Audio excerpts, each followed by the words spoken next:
Hindi pampayabang, yan ay pampababa lalo sa atin. Isipin yung tayo nga naman ay napili ng ating Panginoon. So muli po, isang mapagpalang gabi sa inyong lahat.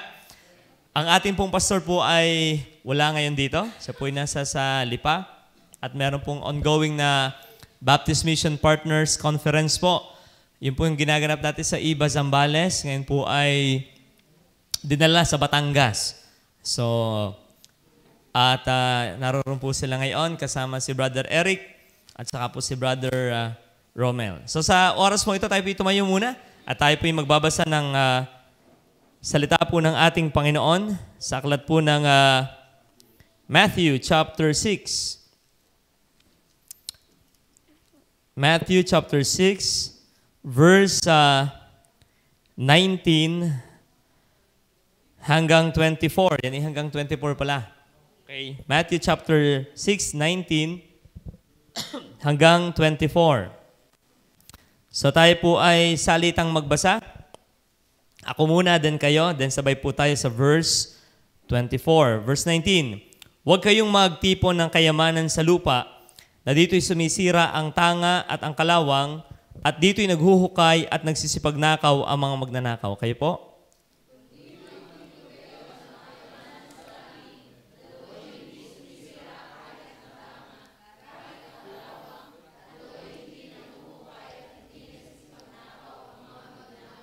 Sapagkat kung saan naroon ang iyong kayamanan, doon naman doroon ang iyong puso.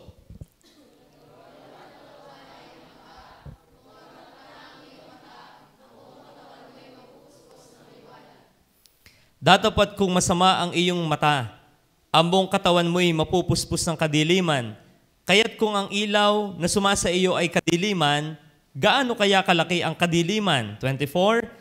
Sino may hindi makapaglilingkod sa dalawang Panginoon, sapagkat kapopuotan niya ang isa at iibigin ang ikalawa.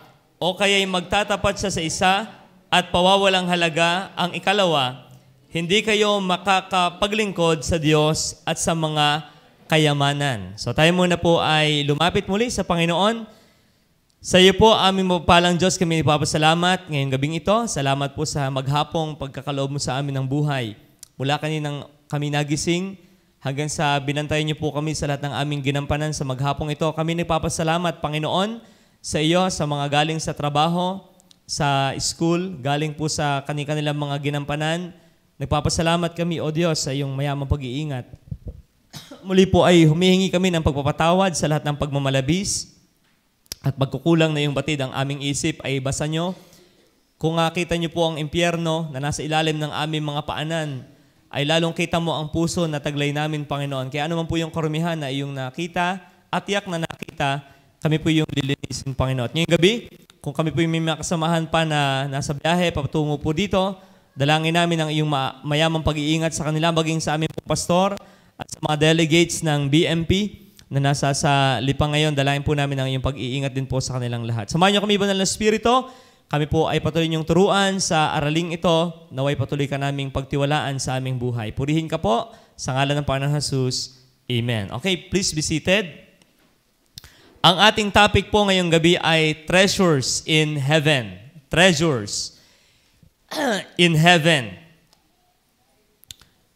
Pag sabi po nating treasures ay kayamanan sa wikang Tagalog or wealth sa English. Pag sabi nating wealth ay pwede itong money or precious jewels, yung mga mamahaling bato. Halimbawa ay hindi yung graba, yan ay mga mamahaling bato. Then we have precious metal, stored up or hoarded. So pag sabing treasures, isa po sa sikat palang treasure sa Pilipinas na hinahunting pa rin hanggang ngayon yung Yamashita treasure. Narinig niyo po yon, yung Yamashita treasure. At di umano, nasa Siargao daw yan. Hindi sa Surigao, sa Siargao. Okay? And yung iba ay nag-spend na ng millions para yun po ay mahanap. Pero pag sabi nating treasure, something of great worth or value. Pag sabing kayamanan, isang bagay na may mataas na halaga o kaya ay presyo. Pag sabing treasure, things laid up in a treasury. So, yan po yung kahulugan ng ng tinatawag nating treasures or kayamanan. Kayo po ba yung may mga treasures? Baka kayo may mga nakatago. Okay? So, kaya po ngayong gabing ito, we will talk about treasures in heaven. Kayamanan sa langit. Pero bago po yun, nais ko lang ipakita po yung ilang picture ng mga treasure sa mundo. Ito po yung top 10 na mga nahukay. Kaya maganda rin minsan naghuhukay-hukay eh. Okay? Silipin po natin yan yung, meron po ako diyang ipapakita lang sa inyo ng mga treasures. Baka sa inyong backyard ay meron. Okay? So ito po yung top 10. Atin lang namang i-scan ng konti para makita natin na ano ba yung hitsura ng mga siyasabing treasure. Yan. Naririyan po yung okay, wag na yung sa YouTube. Ibaba mo na lang. Yan. Then, yan. Pag kayo nakita po ng ganyan, yan po ay napakaganda. Okay? Accidentally lang nakita niya. Bumili siya ng mumurahing detector at nag-ikot-ikot sa kanyang backyard at nagkita po niyan. Yan po yung chocolate, yung nabibili nating tigpipiso. Yan po ay pure gold. Okay? Yan ay Roman coin. Nung sako pa ng Roman ang British Isle. Okay? Next na natuklasan din pong yaman ay ito. Yan. Marami po yan.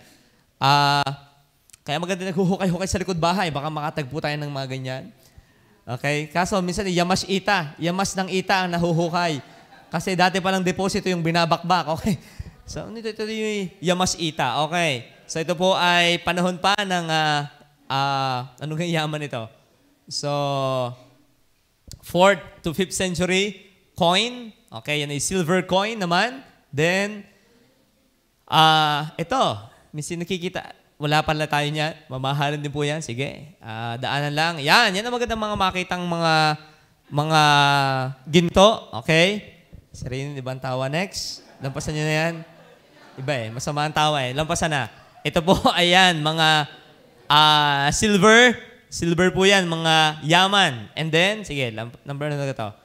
Yan po yung mga nakakalkal lang. 910 AD before the Lord Jesus Christ. Yan ay mga yarina.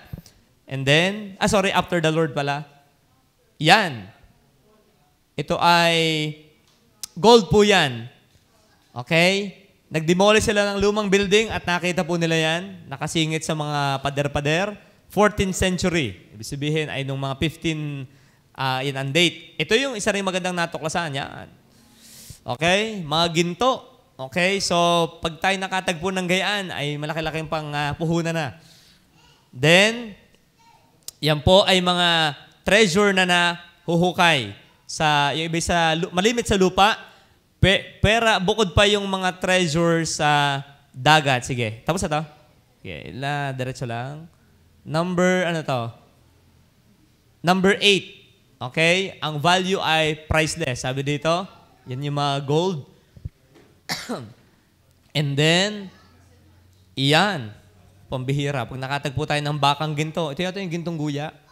And then, sige po, number 9, na isa sa pinakamahal din, ito, yung mga rare coins na ganyan, na gold.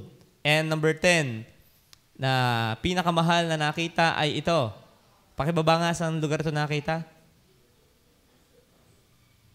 100 years before the Lord Jesus Christ, at yung iba ay 100 years after ng ating Panginoon. Yan ay mga gold. Okay, so, ba't ko po pinakikita yan? Sige, tama na. Baka masyado tayo ma-addict sa gold. Yan po yung halimbawa ng nating treasures. Yung yaman. So, at tayong tao, tayo tuwang makatagpo ng ganyan. Pambihira, naghuhukay ka biglang, ting, tumaginting yung iyong piko, at nagagarin pa naman ng young people sa likod. Malay nyo, biglang tumaginting doon. At pagbuklat natin ay landmine pala nung World War II. Sabog tayo niyan. Pag sabi po natin treasures, those are the world's famous treasures. At marami po na yaman pa rin nakabaon sa dagat na hanggang ngayon ay hindi pa rin nakukuha. At maging ang Pilipinas ay napakayaman nito sa gold. Okay, ang ating bansa ay napakadami ng gold deposit sa ating bansang Pilipinas. Ba't natin ito binabanggit? Kasi po, ang Panginoon ay may paalala sa atin dito sa Matthew chapter 6 na maging careful tayo sa ganyang mga bagay.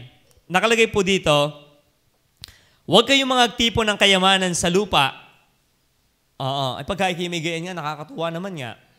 Kaso lang, hindi pwede dyan ang bahay mo napawid. Pagka may ganyan ka, delikado, mamaya pupuntahan natin. Ang context po ng Matthew chapter 6, matapos na ang Panginoon ay mag-discuss tungkol sa coveting the praise of man, kung yung papansin ng chapter 6, yan po ay tumutukoy po sa yung paghahangad ng tao tungkol dito sa una, pag nagbibigay, hinahangad ng ibang siya'y mapansin pag siya'y nagbibigay. Ikalawang binanggit dito sa chapter 6, not only yung giving, tinalakay din po dyan yung praying. Na pag daw tayo mananalangin, ay wag parang hipokritong paulit-ulit. And then number 3, tinalakay po sa chapter 6, bago itong tinalakay na ito nating tungkol sa treasure, tinalakay din po dyan ang fasting. Na pag magfa-fasting, ay hindi yung talagang mukhang yung parang hindi nakakakain, yung talagang naglalagay ng gabok sa mukha, talagang ako'y hinang-hina, yung parang ganon. Pinaiiwasan sa atin yon. Matapos pong talakayan ng ating Panginoon yan, after the Lord Jesus warned against coveting the praise of men, He then discussed yung ibang covetousness, yung coveting for the world's wealth. Yun yung kanyang tinalakay. So matapos siyang talakayin sa unang mga verses, 1, pababa, pagdating sa verses 19 to 24, iba namang covetousness ang tinatalakay. Yung paghahangad naman po sa yamang panlupa. Ngayon pong gabi, ating pag-uusapan yan, yung treasures in heaven. Bakit? Sino ang makakapag-ipon ng kayamanan sa langit? Bakit dapat mag-ipon ng kayamanan sa langit? Ano yung kayamanang iipunin sa langit? At paano tayo makapag-iipon ng kayamanan sa langit? So atin hong sasagutin yung mga tanong na yan mula rin po sa chapter na ito. So puntahan natin yung unang tanong.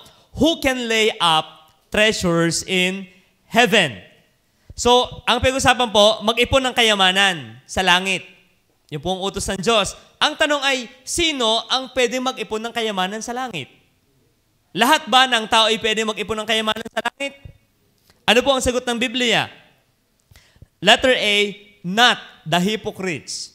Who can lay up treasures in heaven, not the hypocrites. Verse 2 ng chapter 6. Kaya nga pagka ikaw ay naglilimos, huwag kang tutugtog ng pakakak sa harap mo, na gaya ng ginagawa ng mga mapagpaimbabaw. Nabanggit po yung word na mapagpaimbabaw. Sa English po yung hypocrite. Ano yung hypocrite? Yung parang may maskara sa drama, nakangiti ang labas pero hindi nakangiti yung loob. Yan po yung hypocritus na word. Okay? At ang sabi rito, binanggit sa verse 2 yung mga mapagpaimbabaw. Pagdating sa verse 5 ng chapter 6, inyong sundan po, pagka kayo nagsisidalangin, so una paglilimos. Pagdating sa verse 5, at pagka kayo naman mananalangin, huwag kayong gaya ng mga mapagpaimbabaw. Inulit-uli. Una kang tinalakay, sa pagbibigay, huwag magpapaimbabaw. Ikalawa, sa pananalangin, huwag magpapaimbabaw. Sa verse 18, sa fasting naman, nakalagay din po dito, verse 16, bukod dito, pagka kayo nag-aayuno, huwag kayong gaya ng mga mapagpaimbabaw. Ano ba yung pagpaimbabaw? Ay di yung fake. Alam niyo po kung sinong hindi makakapag-ipon ng kayamanan sa langit? Ay di yung mga peke na Kristiyano. Yung mga peke na Kristiyano. Kaya po, dapat ito yung, kasi masarap mag-ipon. Para sa bangko, ikaw ay dumaan sa bangko, bigla ako'y nag-withdraw diyan, ako hindi makakuha kahit piso. Ang tanong, ikaw baga ay may account? Kayo ba'y may bank account? Meron po kayo? Yan. Maganda po yung may bank account. Okay? So, hindi lang puro credit. Okay? So, tayo may ipon. Pero mahirap kang mag-expect na may mawi-withdraw ka sa isang bangko na hindi ka naman doon depositor. Okay? Iniisip ko ngayon puro D, hindi ko maisip The depositor. Sino ba ang pwede mag-deposit sa langit? Alam ko sino? Hindi yung mga hypocrite. Ano ba ngayong hypocrites? Sila po yung mga taong hindi tunay. Okay? Hindi tunay sa kanilang pananampalataya. Kaya sino yung pupunta lang, sino lang yung pwede pong mag-ipon ng kayamanan sa langit? Kasi sabi ng ibang tao, ako po yung mina-interview ng isang araw, at sabi ng matanda, meron ka naman utoy na hindi papapasukin sa langit. Kasi sa tanong nating pangalawang tanong, bakit ka papapasukin po ng Diyos sa langit? Ano pong inyong sasagot? Sabi ng matanda sa akin, yan ka itatanong ng Diyos. Meron bang hindi siya tatanggapin? Meron po. Lahat ng tao na hindi tunay ang relasyon kay Jesus Christ, yan po'y hindi papasok sa langit, how much more, lalong hindi makakapag-ipon ng kayamanan sa langit. Okay? So kaya po number 1, who can lay up treasures in heaven? Hindi po yung mga hypocrites. Pag sabing hypocrites, nag-aanyo lamang na nakakakilala sa Diyos, pero hindi tunay na sa ating Panginoon. Ba't ko po ito binabanggit? Ang ating mundong ginagalawan ngayon ay yaan ang balidad. Tingnan po sa Titus 1:16. Wala dyan yung sa outline, pero basahin ko lang po yung Titus chapter 1. Marami ngayong hipokrito. Hindi lang ang hipokrito yung nakangiti ngayon, pero mamay hindi. Pag sabing, even sa faith, ay mayroong mga hypocrite. Verse 16, sa Tagalog, sila'y nangagpapanggap. Yun po yung ibig sabihin ng hypocrites. Nagpapanggap na ano? Sila'y nagpapanggap na nakikilala nila ang Diyos, ngunit, ito na, ikinakaila sa pamamagitan ng kanilang magawa. Palibhasa ay mga malulupit at mga masuwayin at mga itinakwil sa bawat gawang mabuti. Kaya po, who can lay up treasures in heaven? Not the hypocrites. Ay sino? Letter B. Yung positive naman. The heaven-bound people. Yan. The heaven-bound people. Ngayon, ang tanong naman who are the heaven-bound people? Actually, nung binabasa ko yan, pag nag-umpisa po kasi ang talakayan dyan sa Matthew chapter 6, sa chapter 5. Doon nag-umpisa pa yan. Sa Sermon on the Mount, yan chapter 5, chapter 6, and chapter 7. Yan po yung dire-diretso na ang Panginoon ay nakaupo sa Mount, doon sa isang bundok. Hindi ko maalala kung anong bundok yan, sa Mount of Olives yata. And then, he talked about this. Kaya hindi natin pwedeng paghiwag-hiwagin yung tatlong chapter na yan. Yan ay alam nyo na, kung sa kadena, yan ay magkakaugnay ang tinatawag na context ng mga yan. Kaya sino po yung palangit? Brother Henry, sino ba yung palangit? Una, na ang palangit, yung nasa chapter 5, yung mga blessed. Yung mga blessed, mapapalad. Tingnan po sa chapter 5, ito yung natalakay na ng ating pastor before. Ang pupunta sa langit ay ito yung mga taong binanggit sa chapter 5. Okay? Hindi yung ako'y mabait, kaya ako'y palangit. No. Ang palangit ay ito, yung mapagpakumbabang loob. Okay? Ano yung mapagpakumbabang loob dyan? Poor in the spirit. Ibig sabihin, ang palangit ay yung mga taong walang may pagmalaki, kundi Diyos lang. Okay? Yan po yung poor in the spirit. Binanggit din sa chapter 5, sino yung mapalad? Ang nahahapis, ang palangit ay yung nung nabubuhay sa lupa, malungkot sa kasalanan. Binanggit din diyan yung maamo, ang tunay na palangit at mapalad ay yung hindi rebelde sa Diyos. Binanggit din diyan yung nagugutom at nauuhaw sa katwiran. Ang tunay na palangit, yung nung nasa sa lupa, they hunger and thirst after God. Yan ang palangit na tao. Binanggit din sa Biblia na ang mapapalad ay ang mahabagin. Sila yung mga taong nakatanggap ng awa ng Diyos at ipinakikita yung awa sa ibang tao. Ang palangit ay yung mga tao ring may malinis na puso. Bakit? Nilinis ng dugo ni Jesus ang kanilang mga puso. Ang tunay na palangit at blessed ay yung mga mapagpayapa. We have peace with God through our Lord Jesus Christ. At ang mga anak ng Diyos na tunay ay yung nakakaranas din ng pag-uusig. Yan po yung mga blessed. Maraming tao ngayon, ako'y palangit dahil ako'y mabait. Feeling lang niya yun. Okay? Kasi pag tinanong mo yung asawa, tinanong mo yung anak, tinanong mo yung kapitbahay, tunay bang mabait yan? Pagtulog. Okay? Kaya sa asawa pa lang itanong, ikaw ba talaga yung mabuting tao? Bagsak na. Itanong lang sa anak, bagsak na.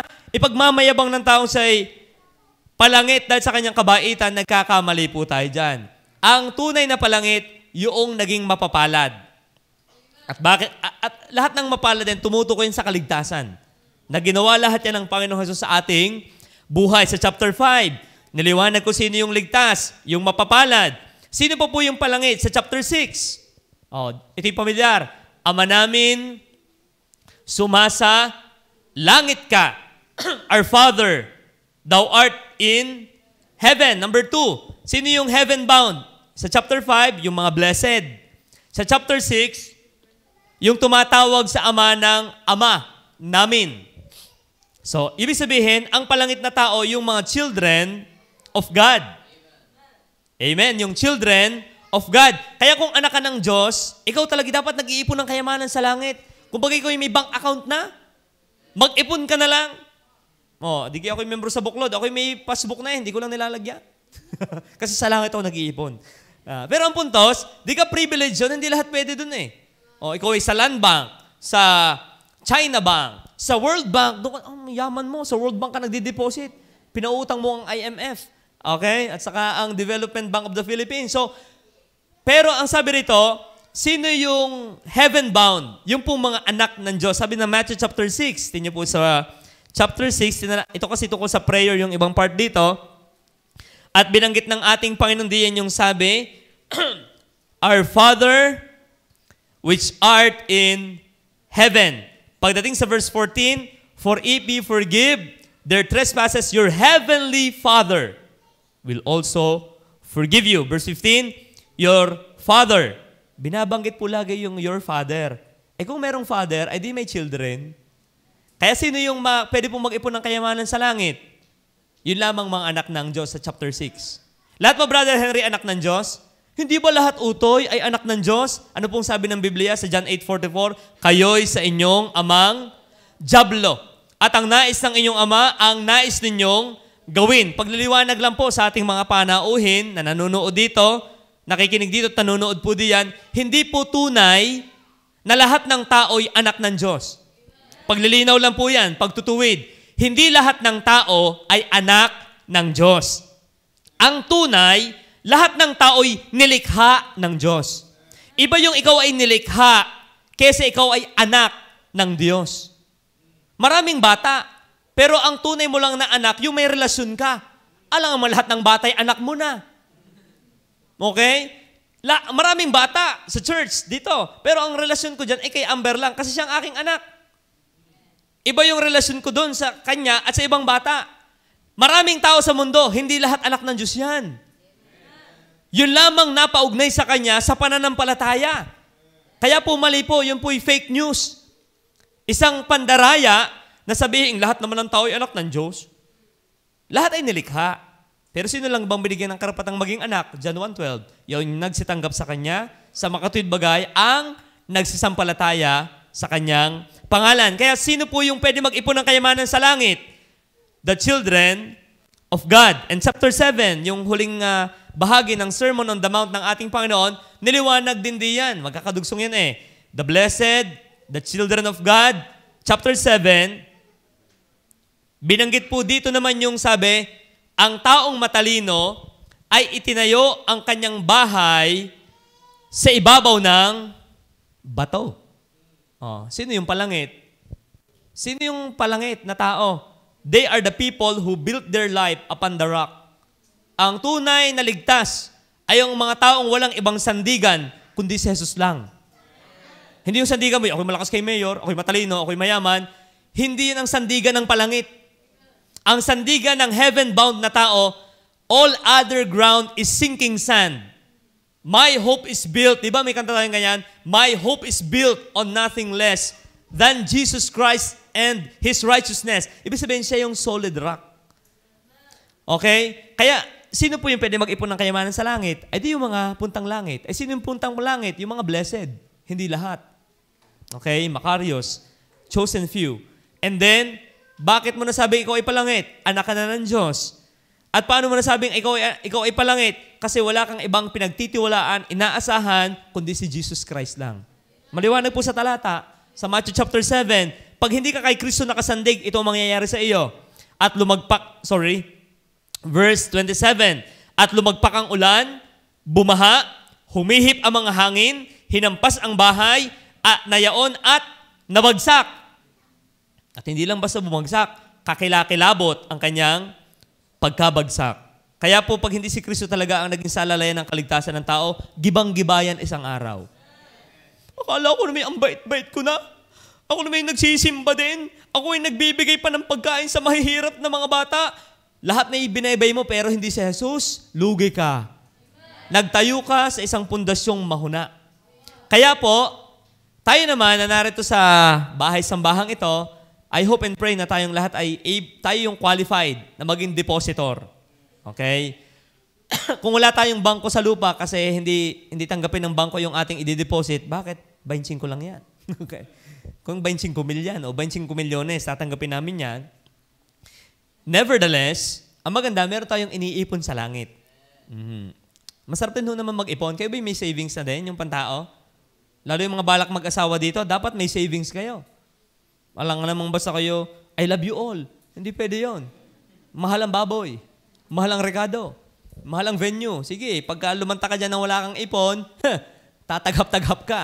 Okay? Kaya mahalaga yung nag-iipon. Pero, merong mas mahalaga dyan. Mag-ipon ng kayamanan sa langit. Yan, dapat i-balance tayo. Okay? Pero, binabanggit po ng Bible na who can lay up the treasures in heaven, tayo po yan, mga naligtas. So, sana yung ating account ay nagkakalaman. Sa ating pupuntahan mamaya kung paano nagkakalaman yung account na yan. Ngayon, ang tanong ay, number 2, why? Number 1, una, who can lay up treasures in heaven? So, yung mga heaven-bound people, yung mga ligtas. Number 2, why? Ba't ba tayo mag-iipon ng kayamanan doon sa langit? Okay? Why lay up treasures in heaven? Sagutin natin mula sa salita po ng Diyos. Matthew chapter 6, verse 19. Huwag kayong magtipon ng kayamanan sa lupa. Bakit daw? Na dito'y sumisira ang, basahin ng tama, ang tanga. Okay? Huwag babasahin ng nabigla. Pero pwede rin naman. Dito'y sumisira ang mga tanga. Okay? At dito'y naghuhukay. Kasi treasure nga hinuhukay. At nagsisipagnakaw ang mga magnanakaw. Number 1, under po ng why lay up treasures in heaven, number 1, because earthly treasure will be ruined. Tingnan po sa English yan, sa 6:19. Lay not up for yourselves treasures upon earth. May binanggit po dyan dalawang bagay. Where moth and rust. Yun muna ang dalawang yon. Pagtuunan natin pansin. Where moth. Ano kaya yung moth? Ano yung moth? Yan yung mukhang paru-paro. Pero hindi siya paru-paro. Di ba? Paano ba papapaghiwalay, brother Henry, ang paru-paro at saka yung, anong Tagalog po dyan? Yung sa moth? Hindi po gamo-gamo. Yung mukha rin paru-paro, pero siya ay hindi paru-paro. Ang paru-paro ay pag nakaparada, magkalapat ang pakpak sa likod. Ang moth ay nakababa lagi ang kanyang pakpak. So, pero pagka may patay, hindi po yun kaluluwa din pag may dumating na paru-paro. Okay? So, ang paru-paro, tama nga, ang paru-paro laging magkalapat ang pakpak sa likod pag nakaparada, yung nakatigil. Ang moth, ito po yung nakababa lagi ang pakpak. At ano yung kanyang teatarget? Yung mga damit. Yung mga mamahaling damit. Tulad ng mga mink clothes. Yung mga mamahaling damit. Okay? Bagaman ang ginamit sa Tagalog ay tanga. Okay? When we say, ano ba yung mga moth na yan? Yung naninira ng mga komoth. Naninira ng mga damit. Ibig sabihin, number 1, ang mga bagay sa lupa, yan ay naruruwind. Kaya, ang Bible, dinidiscourage tayong masyadong mag-hoard ng yaman sa lupa. Hindi naman po masamang magkaroon ng sapat. Ang masama, yung ikaw ay, kasi mamaya pupuntahan natin kung bakit yan yung masama pa eh. It ruined our life. Tingnan po, maging sa verse do sa talata na sabi, 21, sapagat kung saan naroon ang iyong kayamanan, doon naman duro ng iyong puso, ay tunay naman nga yan eh. Apo? Kaya pero bago natin yung puntahan, why lay up treasures in heaven? Number 1, because earthly treasure will be ruined. Talata. Sa aklat ng James chapter 5. James chapter 5 verse 2. Okay, ating tingnan po yung talata sa Bible. Ito'y paalala lang sa atin uli. Sa aklat ng James chapter 5 verse 2. Ang sabi po ng Bible dito, verse 1, magsiparito ngayon kayong mayayaman. Kayo magsitangis at magsihagulhol dahil sa mga karalitaan ninyong sa inyo'y darating. Aba, kinakausap yung mayayaman, meron daw karalitaang darating. Verse 2, ang inyong mga kayamanan ay mga bulok at ang inyong mga damit ay nginat-ngat ng tanga. Okay? Verse 3, at ang inyong ginto at ang inyong pilak ay kinakalawang na. Akala ko dati ang kinakalawang lang ay bakal. Lahat pala ng mga metal na bagay ay pwedeng mag-deteriorate din. Tama ga ngayon, mga engineer? Yan matagal lang silang pumangit, pero sila ay papangit din. Okay? So kaya sabi rito ng Bible, all earthly treasures will be ruined. Kaya sabi ng Bible, teka, awat muna kayo, huwag kayong masyadong mag-impok ng kayamanan sa lupa. Okay? Ako po yung minapanood sa TV, nag-ipon ng maraming pera. Hindi man po masamang mag-ipon, kaso nailagay niya sa may isang chest, inanay. Ilan libo yun? Kung ibinigay na lang sa akin, hindi yun nasayang. Diaper, gatas, marami mabibili yun. Kaso, inanay, ay hindi natin apelat ka ng Bangko Sentral kasi nasira yung mga serial numbers. So, lugi doon. Kasi merong mga nangangain. Even nga ang mana ay inuuod. Yung mana sa Bible, bigay yun ng Diyos. Pero sabi ng Panginoon, pagka lumabis yan, uuurin lang yan. Okay? Ang tinapay ay nagkakaamag. Okay? Ang mga labis-labis sa ating pagkain ay dadagain. Ibig sabihin, ang mga bagay sa lupa talaga yan, nasisira. Okay. It will be ruined. Kaya alalay lang sa pag-iipon niyan na baka naman puro dyan ka na nag-ipon, wala ka ng investment pang langit. Kaya paalala lang yan sa atin po. Kasi pag sabi nating rust, yan ay mula sa salitang brosis, nang ibig sabihin eating. Pwedeng ang mangangain ay hindi lang insekto. Ano sabi ng Biblia sa Ecclesiastes? Pagdami ng kayamanan, pagdami ng pakainin. Nabasa niyo ba yun sa Bible? Pagdami ng iyong kayamanan, pagdami ng iyong siswelduhan. Ganun lang yun. Alam nga naman, ikay mayaman, ikay may 4 na palapag na bahay, ikaw pa magwawalis ng lahat. Uupa ka. Ikay mayaman, 10 ang yung sasakyan, alam, ikaw mag-drive lahat. Uupa ka ng driver. Ikaw ay may ikta rin lupa, alam, ikaw magbukid lahat nan. Uupa ka, kaya pagyaman mo din, pagdami rin yung ginagastusan. Ganun lang yun. Okay, kaya hindi ako totoo nahihilig sa mayan. Pero kung ako'y payayamanin, wala rin problema.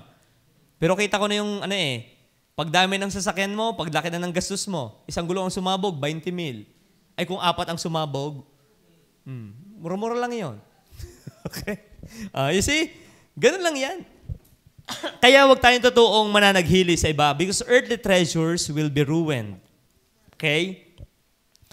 Hebreo chapter 1 verse 11. Ito yung patunay pa ng Bible po diyan. Hebreo 1:11. Sila'y mapapahamak. Tinutukoy yung mga nilikha ng Diyos, yung heavens and the earth. Sila'y mapapahamak, datapat ikaw ay mananatili. Silang lahat ay mga lulumang gaya ng isang kasuotan. At gaya ng isang balabal, sila'y iyong bibilutin. At sila'y mapapalitang gaya ng kasuotan. Ngunit ikaw ay ikaw rin. At ang iyong mga taon ay di matatapos. Kinokontras ang Diyos at saka ang kayamanan at lahat ng nilikha at manlilikha. Ang sabi rito, lahat ng nilikha ay malulumang gaya ng damit. Tingnan nyo, malimit sa inyong basahan sa bahay, dating damit ni CJ. Tama? Yung pamunas ninyo, na yun yung dating, ay mosi mo yan, ngayon masama na, pamunas na. Di ba? Dating tribal, ngayon tubal na, pamunas na. Dito nga sa church, sa yaman namin, bench lang ang pamunas namin dyan. Ay baka iniiwanan niya, pinumumunas namin. Pero kung nababasa ko agad ang brand, tinatago ko. Pero ang puntos, yung mga pinagmamayabang nating mga mamahaling damit, pamunasan na lang isang kamay, ng kamay yan isang araw. Wala na, kasama na doon sa mga gagawa. Tatahin ni Ate Miyang, yung mga basahang, ginupit-gupit. You see, yan ang buhay ng tao. Kaya, wag natin itong isasangkal ang ating buhay sa ganyan. Kasi lahat ng material na bagay ay paluma. Tayo nga nagmamay-ari, luluma din.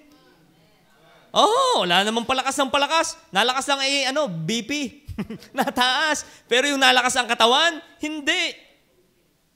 Nalakas ang harok, pero hindi na yung lakas ng katawan. Kaya, be careful na tayo ay mahook.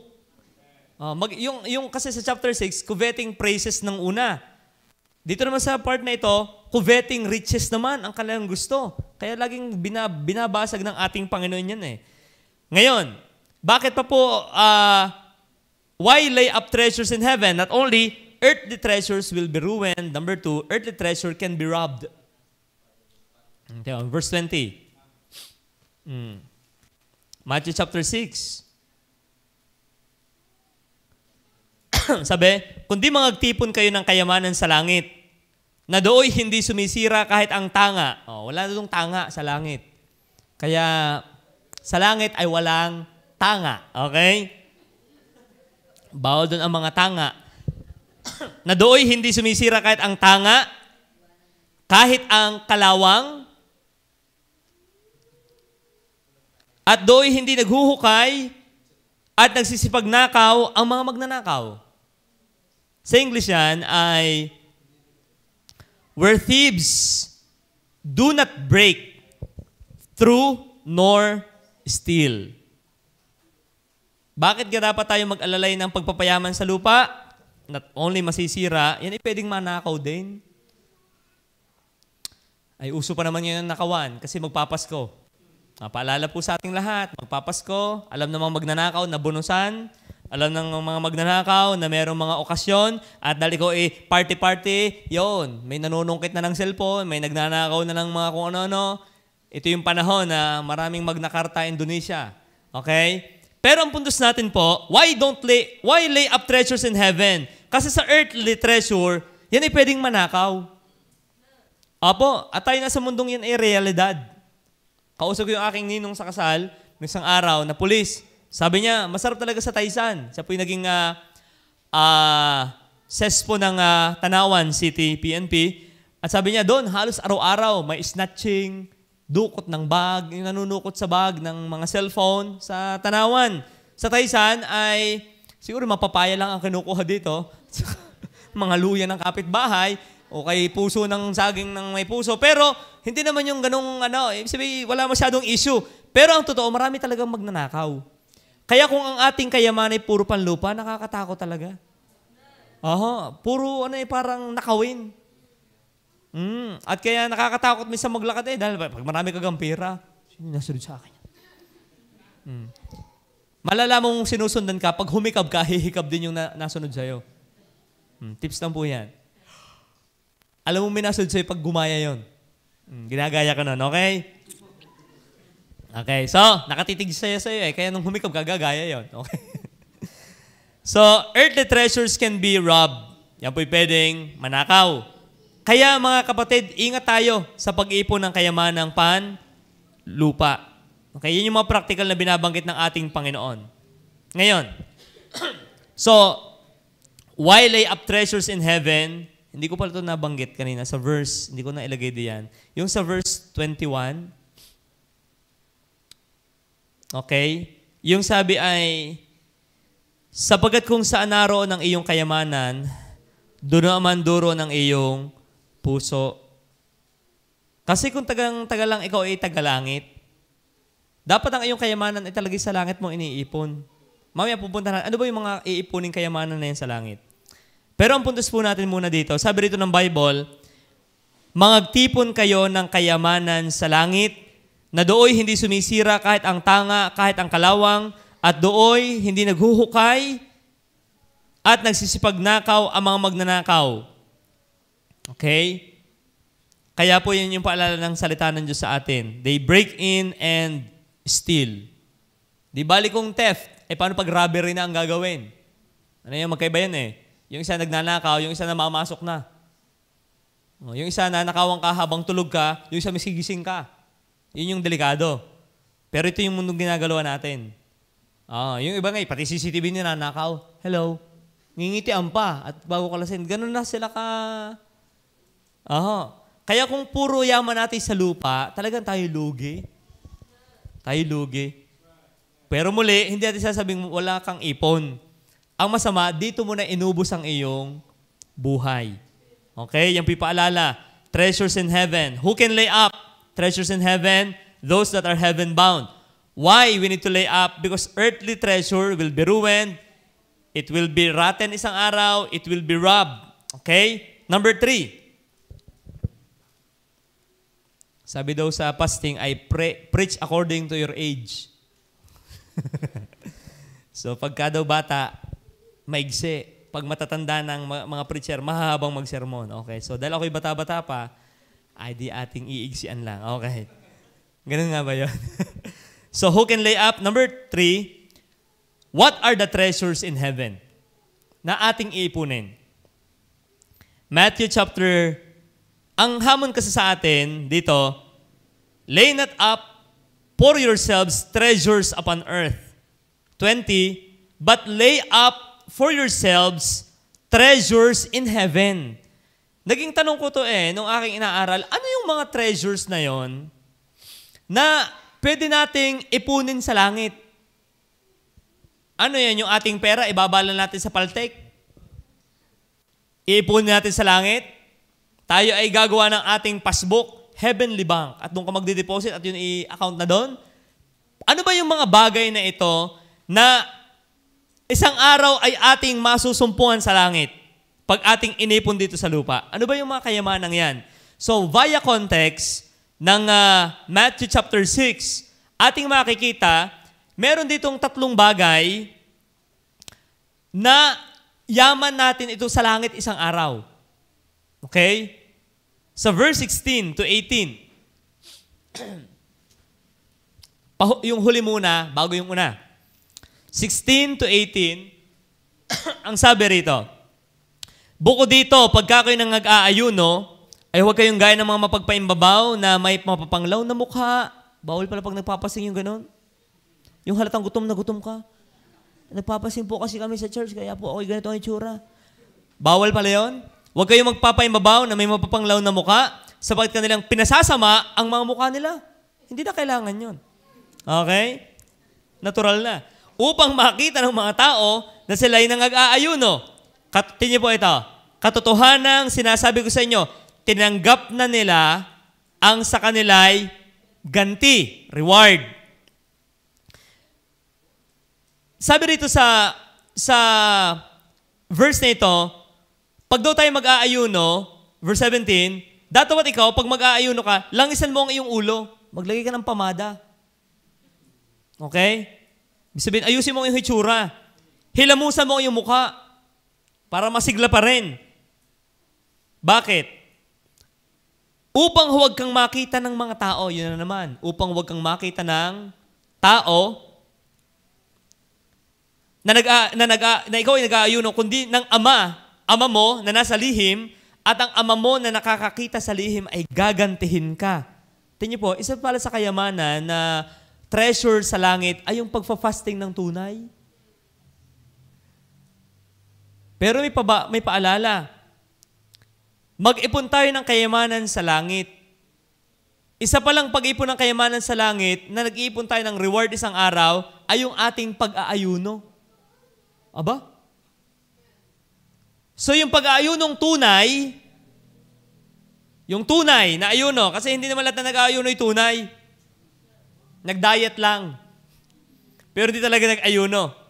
Okay? Minsan nga, ito ang problema. Minsan, fasting ang pag-uusap. Laging pagkain ang nasa sa isip. Kasi kakain pagkatapos. Ang kakainin ko kaya pagkatapos mag-fasting. Ako nangyayari sa akin yun Kaya dissolve yung yaman na yun. Pero ang puntos natin, isa pala yan. Sa kayamanan, by context kasi tinatalakay dito ng Panginoon, mag-ipon kayo ng kayamanan. Mula chapter 6 po tinalakay dyan ang isa, fasting. So pagka ikaw ay tama ang pagfa-fasting, ikaw ay nag-iipon ng kayamanan, sa langit. But be sure na tama yung ating fasting. Mamaya ating sisilipin. How to know, paano natin yung huli nating aaralin ay, how to know that we are really treasuring treasures in heaven. Paano natin malalaman? May naririnig naman sa chapter yung payo ng Biblia. Pero isa pala sa yaman, dahil titanong ko rin ano ko yung yamang iipunin yun? Specifically, na binabanggit sa Biblia, yung fasting na tunay. Kaya ito binubusay, oo nga naman Dahil sabi, tinanggap na nila ang kanila'y ganti. Pagka mali ang iyong pagpapasting, talagang napakatuwa naman si sister namayat na kapapasting. Talagang, kita mo hupyak na At nangangatal na. O ba, di natuwa ang tao sa'yo. Kaso, natanggap mo na yung ganti. Ano yung ganti na natanggap mo? Yung puri ng tao. Natanggap mo na. Wala ka ng treasure sa langit. Bakit? Nakuha mo na sa lupa.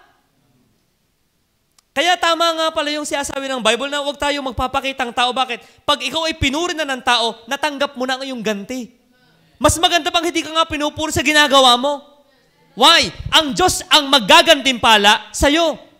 Ay, ang problema sa atin, we are always looking na, pansinin nyo naman yung ginawa ko. Napakapasting na nga ako Hindi mo pa rin ako sinasagot. Babariling kita. Parang yung lalaking nabasted. Binaril yung babae sa leeg. Kayong mga lalaki, pag kayo nabasted, kayo huwag mamamaril. Lalo na kung naging asawa yun. Nabasted ka, sadyang pasamayin mo lang yung mukha. Okay. Nabasa ko lang kanina sa balita, kasama ng ugali ng lalaking yun. Oo. Ang sagot dyan ay yung Proverbs. The answer of the mouth is from the Lord. Ay hindi matanggap na siya gayon. Pero ang isa, fasting. Yan ay kayamanan pala po sa langit. Okay? Yung pagpa-fasting, yung tinitiis mo ang sarili mo para mapakinggan mo ng ayos ang Diyos, makapag-usap kayo ng ayos ng Panginoon. Yun naman ang fasting, hindi naman yung natigil ka lang ng pagkain. Ang fasting ay, kaya minsan nagpapasting, kaya minsan gusto ko pa hindi tayo, sa akin po, mas gusto ko pa ang fasting ay hindi dito ginaganap. Simbahan. Hindi problema mag-host. Ayaw ko mag-fasting yung tayo ang host. Hindi ako nakapag-fasting ng ayos. Bakit? Ang oras na, ang tagal pa. Yung gang hindi ako nakaka-focus.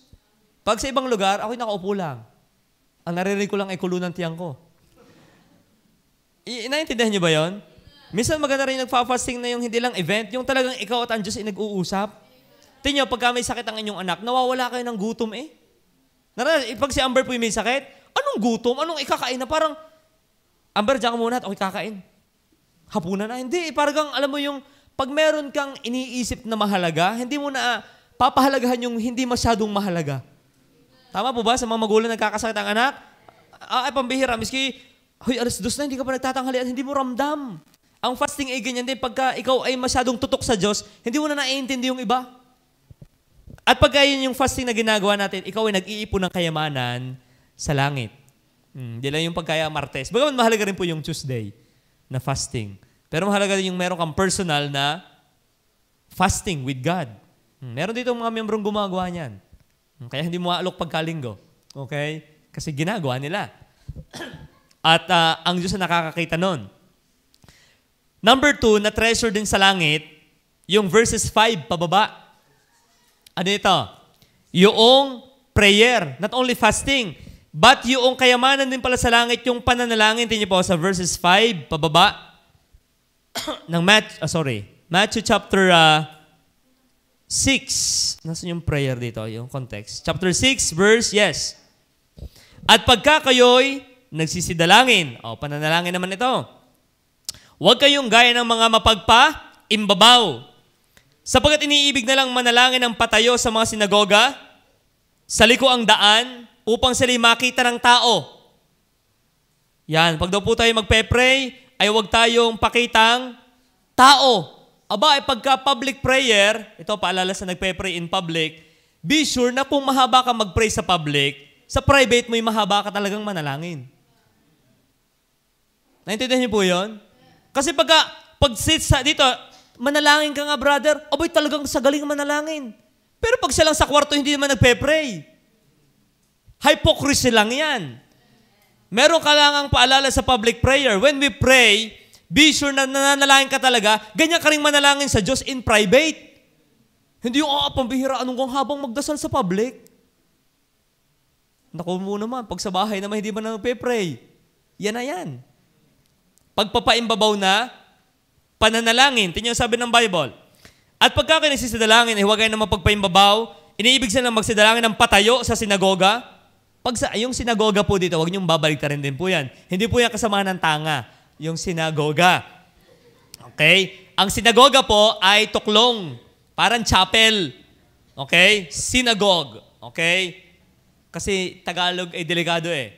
Okay? Sinagoga. Merong gusto lang mag-pray sa loob ng simbahan. Nakatayo pa. O kaya kung hindi sa simbahan, sa liko ang daan. Iba yung liko ang daan, hindi ho yung sa mga kurbada. Ibig sabihin, yung mga lugar na pansinin ng tao, doon siya nagpe-pray. Ano sabi ng ating Panginoon? Ito na naman, katotohanan, sinasabi ko sa inyo, tinanggap na nila ang sa kanila'y ganti. Di yung kayamanan mo yung nakuha mo na. Ano yung kayamanan na nakuha mo na? Pinuri ka ng tao. Ba, anong galing magdasal nun? Ay, napaka-relihiyoso eh. Ay, uli di yan eh. Nagdadasal lang pa ulit-ulit. May hila pang cross na di gulong ang dulo. Okay? Talagang, nakakatuwa. Ay, narinig niya, talagang ang galing ko pala mag-pray. Yun, dahil napupurihan ka, wala ka na uling kayamanan sa langit. Ay, natanggap mo na eh. Kaya ako po'y saludo doon sa mga prayer warrior ng simbahan na hindi ka man publicly natatawag mag-lead in prayer, pero silently nananalangin ka talaga. Mas gusto ko yun. Kasi minsan po, temptation sa amin na laging natatawag. Manalangin ka nga, brother. Dakilang Diyos. Yeah. Blah, blah, blah, blah. Pero sa kanyang pribado ng buhay, hindi man nananalangin. Ay di bale na yung tahimik na lang na nasa congregation eh. Na talagang honestly, nananalangin. Ba't ko nababanggit yan? Ako yung napapakinggan minsan gayaan. Kita ko naman ang buhay ka. Ako, kagaling manalangin eh. Ganari-ari. You see? Ako yun eh. Pwedeng ikaw yun, pwedeng ako yun. Kaya dapat mag-ingat tayo kasi baka yung ating treasure na iniipon ay mawala. Kasi pwedeng manakaw yan eh. Ninanakaw natin mismo. Yung ating kayamanang dapat ay ipunin na lang sa langit. Kaya ingatan po yan. Kasi one of the treasures we are investing in eternity is the time we fast and the time we pray. Kaya sabi po ng chapter 56 verse 8 ng Psalms, tingin po sa 56:8. Yan ba, Brother Henry, talagang tinatandaan ng Diyos yung aking mga dalangin? Opo, tingin po ito. Sa Awit chapter 56 verse 8, 56:8 ng Psalms, tingin po yung nakalagay sa Bible. Ari nakakatuwang verse na ito. Thou tellest my wanderings. Put thou my tears into your bottle. Are they not in your book? Iyong isinasaysay ang aking mga paggagala. Ilagay mo ang aking mga luha sa botelya. Wala ba sila sa iyong aklat? Binabanggit dito ni David yung kanyang kahapisang nararanasan, problema, at yung mga oras na siya'y umiiyak sa Panginoon na siya lang. Yung palang ating mga pag-iyak na tunay sa Panginoon, yan ay tanda ng Panginoon. Hindi mo yung kaya ka naiyak na gagayat ka lang ng sibuyas? Talagang may sound effect pa? Pero yung ikaw talaga ay, you are alone with God and you start to cry. May mga moment na ganyan eh. Tama po ba? Naranasan nyo na yan? Naranasan nyo na yan, di ba? Hindi ka na sasalita, pero tumutulo ang iyong luha sa Panginoon. Hindi mo kasi mawari yung iyong sasabihin eh, paano ba? Ako'y magtatampo sa Panginoon. Ano ba itong nararamdaman ko? Ako'y nag-aalangan sa sarili ko. Ako ay, yung binabanggit ni Dr. Ferrell, I am worrying, I am fearing, I am doubting, I am using my human reasoning. But Lord, hindi ko masabi. Naluha ka na lang. Yan palang iyong pagluhang itanda ng Panginoon. That is treasure. Iniipon ng Panginoon, ito yung mga luha ng ikaw ay moment na nabasted at nagbalik loob ka sa akin. Ito yung luha ng ikaw umiyak kasi naging wayward ang iyong anak. Ito yung luha na ikinagsisisi na sa nagawa mong mali. Ito yung luha tanatandaan ng Diyos lahat ng yan. Kaya yung ikaw ay umiyak, hindi ho kabaklaan sa lalaking umiyak sa Diyos. Okay? Hindi kahinaan ang umiiyak sa Panginoon. Minsan nga, kailangan mabasa ang luha. Sabi sa Pilgrim's Progress, huwag mong punasan, Christian, ang iyong mga mata. Minsan may mga bagay na lalong lumiliwanag pag may luha pa ang iyong mga mata. There are things na nagiging clearer when there are tears in our eyes. Parang oo nga, bigla ako yung pagganar-ganar eh. Kasi umiiyak ka na. Nagiging clearer ang iyong pananaw sa buhay. Kaya po, yan pala ay mahalaga ding treasures yung ikaw ay moment you are fasting, the moment you are praying to God. Yan yung mga kayamanang isang araw masusugagaan natin sa langit. Hindi pala sayang lahat ng yun. Yung pala yung kayamanang pambihira, kung alam ko lamang, ay dapat ako'y nagbabad na sa pananalangin. Dapat ako'y nagseryoso na sa fasting. Kasi ito pala yung treasures in heaven. At ano yung sa context pa na treasure sa langit? Matthew 6. At ito yung ating tinatalakay sa mga buwang ito. Matthew chapter 6. Mag-ingat kayo na huwag kayong magsigawan ng katwiran, ito na naman, sa harap ng mga tao. Upang kanilang makita sa ibang paraan, ito na naman, ay wala kayong ganti ng inyong Ama sa langit. Yun. Tingnan. Reward, reward, reward. Treasure po yung reward eh. Ibig sabihin, wala ka ng reward pagka nag-fasting ka, pakitang tao. Wala kang reward pag nag-pray ka, pakitang tao. Ito rin yan. Re-rewardan, treasure din natin pala ito. Yung verse 2. Kaya nga, pagka ikaw ay naglilimos, it talks about giving. Kaya nga, pagka ikaw ay naglilimos, ay huwag kang tutugtog ng pakakak sa harap mo. Alam niyo po yan, sa Israel kasi ganyan. Pag mag-o-offering na, yung mayayaman, may tagatugtog, tutututut! Kaya pagka, tutututut! Voltage 5 yun. Pero pag tutunog na ang trompeta, tutututut! Kukunin na ng mayayaman yung kanilang mga supot ng kayamanan. At para nakatingin yung aking karibal, nakatingin yung aking kakompetisyon sa negosyo. Yun. Pakitang tao. At sabi, isang bag isang sakong dinonate. Ang akin yung lalagyan ng tsaa. Ang kanya isang sako, kaya hahangaan na ng tao. Pero sabi ng Panoy, ganito, wala na kayong ganti. Kundi ano sabi ng Bible sa atin? At nyo, yung gumagawa pala na yan, mga mapagpaimbabaw. Sa mga sinagoga, yes. At sa mga daan, ano gang purpose nila? Upang sila ay mga kapuri sa mga tao. Katotohanan ang sinasabi ko sa inyo, tinanggap na nila ang sa kanila'y ganti. O di wala ka ng treasures in heaven, nakuha mo na sa lupa. Ano yung nakuha mo? Di kayo pinuri ng tao. Sa galing naman. Alam niyo, may church po ngayon, yung mga G12, yung mga grupo ng mga pastora. Ang issue nga lahat ng ipinapla sa church kung sino yung malaking magbigay. Ipapakita pa yung amount ng ibinigay. Denise Olida, 500,000 ang tithes sa isang taon. Henry Abaha, 700,000. Mas malaki yung akin. Anong nararamdaman nung nasa congregation? Sa husay ko talaga. Bagaman tayo po'y nagbibigay ng ating mga receipt, yung pagkano, pero pang atin na lang yun. Hindi pare ipamukha mong, ito ang naibigay ko.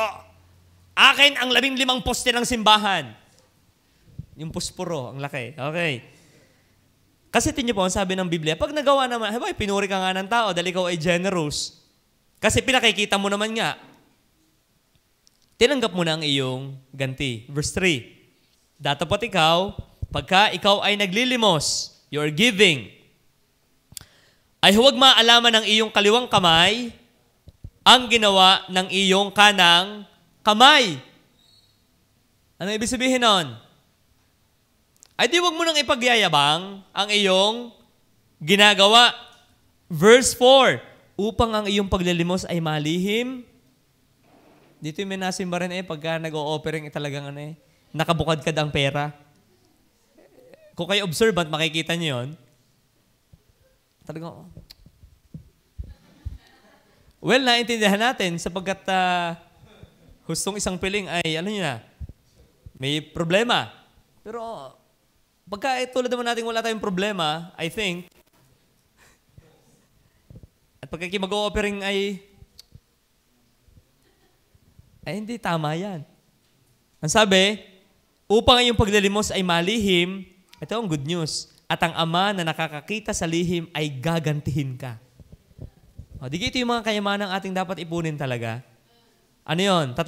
Yung ating fasting, yung ating praying, yung ating giving. May pangako ang Panginoon dyan sa Matthew chapter 10, 42. Yung ating mga pagbibigay. Ang sino mang magpainom sa isa sa maliliit na ito. Aba. Kaya huwag niyo mamalitin yung mga maliliit. Kahit ng isang sarong tubig na malamig, dahil sa pangalang alagad. Yung pagbibigay sa mga manggagawa, yung pagbibigay ng salapi, pagbibigay sa mga lingkod ng Panginoon, na sabi, katotohanan sinasabi ko sa inyo, na hindi mawawala ang ganti sa Kanya. Kaya yung ikaw ay magaling mag-fasting, magaling ka manalangin, at magaling ka sa giving for the glory of God, not for the praise of man, at ginagawa mo yan sa Panginoon, talagang hindi mawawala yung ganti nyo sa Panginoon. Binanggit po dyan yung isang sarong tubig na malamig. Wala pang ref noon. Ngayon, madali magbigay ng tubig na malamig kasi may yelo, may refrigerator. Sa Middle East, wala naman pong refrigerator nung first century. Wala. Wala dyan Frigidaire, walang kondura, walang White Westinghouse, wala. Ba't nakapagpalamig? Ibinabaon pa yun doon sa ilalim ng lupa para lumamig yung tapayan, nakabaon. Todo effort na i-cover from the sun, tapos ipapainom lang sa manggagawa. Ibig sabihin, hindi yung madaling bagay, pero ibinigay. So yun po, yan yung mga giving na binabantayan ng Diyos. Hebrews 6 verse 10. Kaya mag-ipon tayo ng kayamanan sa langit. Sana ang ating fasting tama, ang ating praying ay tama, ang ating giving ay tama. Hebrews 6 verse 10. Bakit ito? Ito yung magandang pangako. Sapagat ang Diyos ay hindi liko upang limutin ang inyong gawa, at ang pag-ibig na inyong ipinakita sa Kanyang pangalan. Mga kapatid, ang gandang paalala to ng Bible sa atin. Minsan aragang ginagawa ko yun na pa. Minsan kasi tayo ganyan tayo tao May kasaysayan ba ang aking ginagawa? Even if it doesn't make sense. Walang applause of men. Hindi man lang nabanggit ang pangalan ko sa giver sa church. Ako naman talaga nagbibigay din. Okay lang yan. Kasi tatandaan natin, ang Diyos ay hindi liko upang limutin ang inyong gawa. Pwedeng kami pong ginagawa nyo ng mabuti, makalimot. Pambihira, nakalimot na si Brother Henry. Ang una niyang brief, ako pa nagbigay, hindi man lang naalala. Kaya nakabihis lang kayo dahil ko. Okay lang yun, huwag nyo nang alalahanin yun. Dapat tayo madaling lumimot sa nagawa nating mabuti. Yun ang isa rin magandang aking inaaral. Pagka may natulungan ka, parang nakakalimutan. May binigay ka sa akin wala na akong may binigyan, yung hindi mo naaalala, mas maganda yung ganun. Naintindihan ba yun? Yung may nagawa ka sa tao, Brother Bal, salamat ako'y pinahiram mo ng 5,000. Hindi ko naaalala, hindi ko pa mabalabayad. Yung ganun, yung nakalimutan mo nang may natulungan ka, mas maganda yun. Kaysa, ikaw, hindi mo lang inaalala ang ginawa ko Masama yun. Hayaan nyo na lang na ang Diyos ang hindi lumimot. Ang Diyos ay hindi liko upang limutin ang inyong gawa.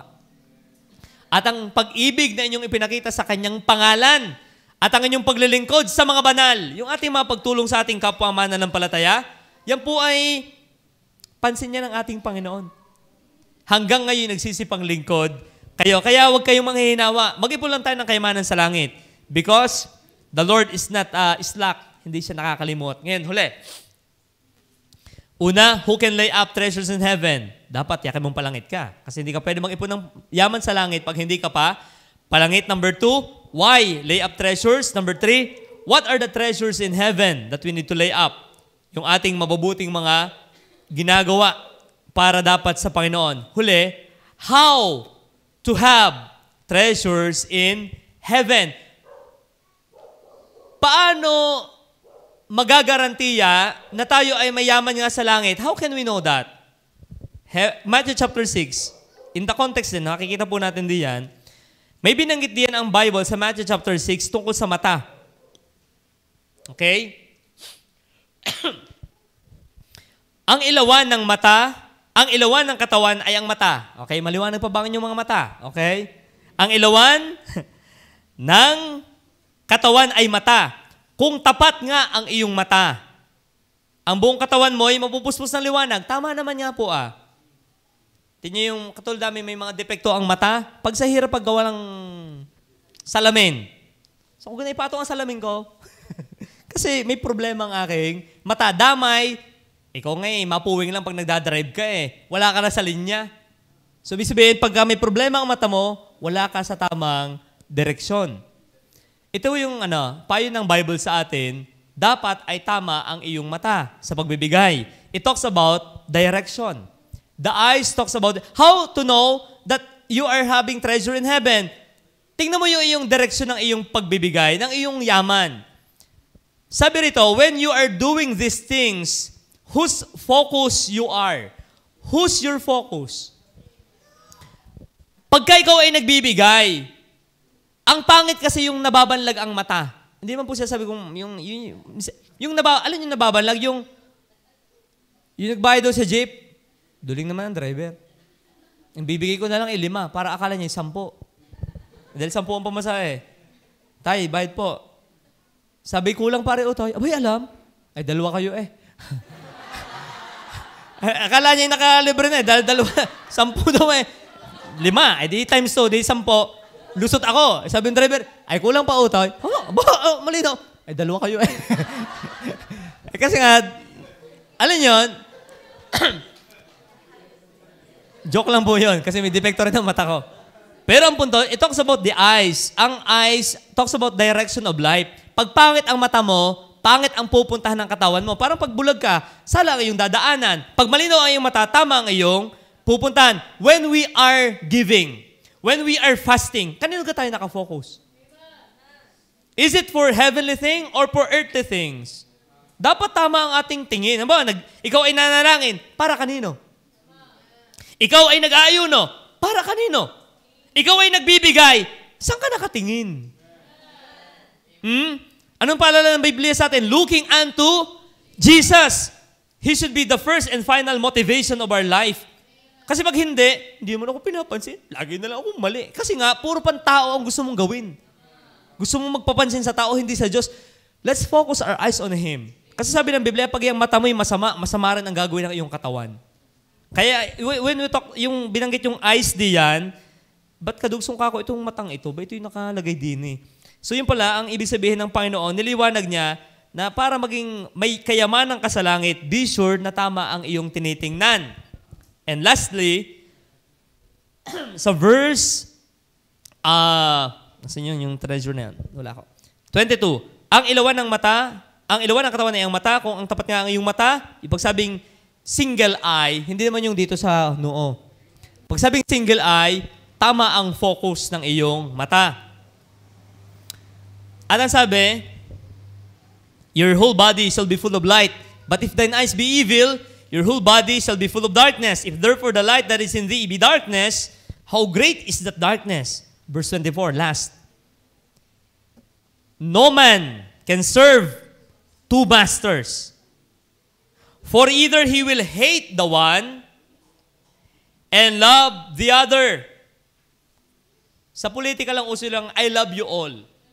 Siyempre, pag politician tayo, yun ang ating babanggitin. Pero when it comes to devotion, number 2 na point, how to have treasure in heaven, be sure you have proper direction. And number 2, dapat proper talaga yung devotion. Ano yung devotion? Sabi rito ng Bible, no man can serve 2 masters. For either he will hate the one and love the other. Yung word na love, it talks about devotion. He will hold to the one and despise the other. Ito na, yung paglulundo ng Panginoon sa topic on money. Ye cannot serve God and mammon. Yung mammon na yan ay hindi yung mammon ng mond, okay? O yung mammon tostado. Mammon is another term for money. Mammon. Okay? Sabi ng Bible, Paano tayo makapag-ipon ng kayamanan sa langit? Kanino ang iyong supreme affections? Sa pera o sa Panginoon? Ikaw ang makakapagsabi niyan sa iyong puso. I cannot judge you. Pero alam mo yan, sana ang iyong affection ngayon. Supreme affections can be fixed on only one object. Ulitin ko yun ha. Supreme affections can be fixed on only one object. Sabi ng matatanda, hindi ka pwedeng mamangka sa dalawang ilog. Tama? Mahirap daw maghabol ng dalawang rabbit na magkaibang direksyon. Wala kang aabutan parehas. A double-minded man is unstable in all his ways. Ang tanong ay, ang puso mo'y kanino nakalagak talaga? Kasi sabi ng Biblia, kung nasa na iyong kayamanan, doon naman, duro ng iyong puso. Tama nga ba yan?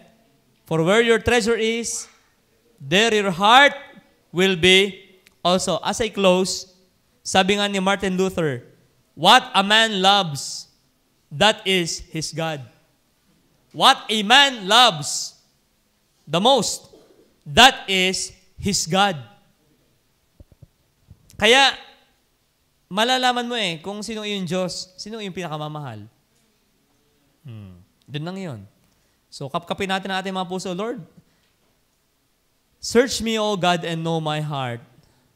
Panginoon, baka ako ay nakikipaghabulan na rin sa karera ng mundong ito, na puro pera, pagpapakayaman, na hindi man masama, pero nawawala ako sa Panginoon ay talagang delikado na yan, tinatakbo mo. Delikado yan. Nag-iipon ka ng kakainin lang ng tanga, at baka isang araw ikaw din ay maging matanga na, maging tanga na rin tayo sa ating pamumuhay, kaya tayo mahal ng Panginoon. We need to have treasures in heaven. Kaya ngayon pong gabing ito, I hope and pray na tayo pong lahat ay mag-ipon ng kayamanan sa langit. Examine our heart. Saan ba ako in love na in love? Kasi sabi, what a man loves the most, that is his God. Kung ano yung iyong pinakamamahal, yan ang iyong dinidiyos. At sana ngayong gabi, ang Panginoon talagang ating pinakamamahal. Okay? So kaya po, tayong lahat ay mag-invest. Lahat tayo ay mag-ipon ng kayamanan doon sa langit na bayan. Tayo po ay manalangin.